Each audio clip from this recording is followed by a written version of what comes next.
Hey everyone, today we are here to talk about the differences between collection and absorption.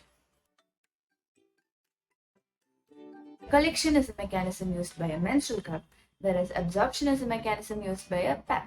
So, what are the differences between collection and absorption? Let's go through it.